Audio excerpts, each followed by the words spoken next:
Well, I wasn't planning on getting a PS5 until GTA 6 came out, but my parents very pleasantly surprised me with one for Christmas, along with Astro and Spider-Man 2. I'll get Spider-Man soon enough, but for now, what better first game for me to play on my newest console than what was most recently crowned Game of the Year?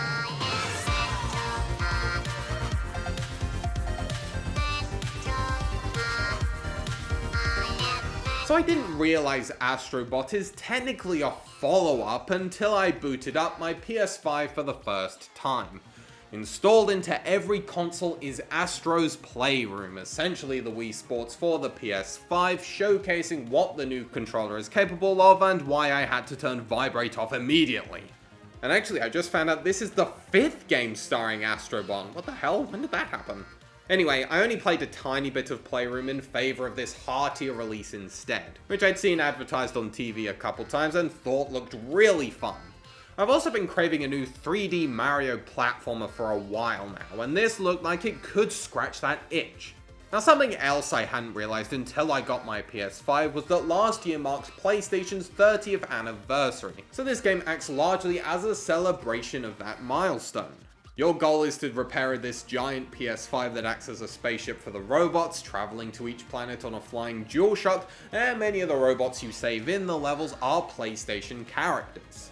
All this could have so easily come off as nostalgic pandering, but instead it feels like a real love letter to these series and the PlayStation brand in general. I'd get excited every time I saw someone I recognized. Plus, it was really funny to see characters from mature games appear as cutesy little robots here. And while most of the levels paying tribute to specific franchises were for things I've not really played, the Uncharted level with the remixed theme and all the references, both big and small, was pure joy for me. And the loving homages work so well because this would still be an incredibly charming world without the PlayStation connections. That's the icing on the cake and not the cake itself. Astrobot himself is full of personality. Just standing still and watching him react to a level can be really fun. It looks and sounds great, and I love the aesthetic variety on display. It reminded me of the Galaxy games, with how every level seems to offer something new visually or mechanically, and that makes each one such a blast to experience. I got the impression from my one quick session with Playroom that Bot plays very similar. The moveset is simple, satisfying, and versatile enough to allow for all sorts of inventive scenarios with the power-ups and platforming. And I really enjoyed how the game often lets you use your instincts to figure out how to use the tools available and make discoveries with them. Plus, all of the DualShock 5's new features are put to great use. As annoying as I found the controller rumbling every time I took a step before I turned it off to be, the sounds that come out when you interact with the world are incredibly satisfying. I felt encouraged to mess around with the item physics. There's nothing quite like spinning around in a pile of stuff and hearing it come out of the controller. It's little moments like that which best encapsulate how every part of this game is focused on providing the player with nothing less than pure fun. Every second of this thing, right down to the end credit, is packed with so much character, heart, and creativity that, honestly, I don't think a platformer has left me as giddy playing it since Mario Galaxy 2.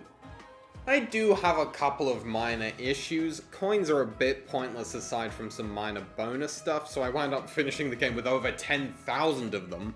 And aside from the boss fights, which are a lot of fun by the way, you die in a single hit. That isn't the issue, the game is pretty generous with its checkpoints and not particularly challenging anyway. Well, until you get to some of the bonus levels. Holy crap!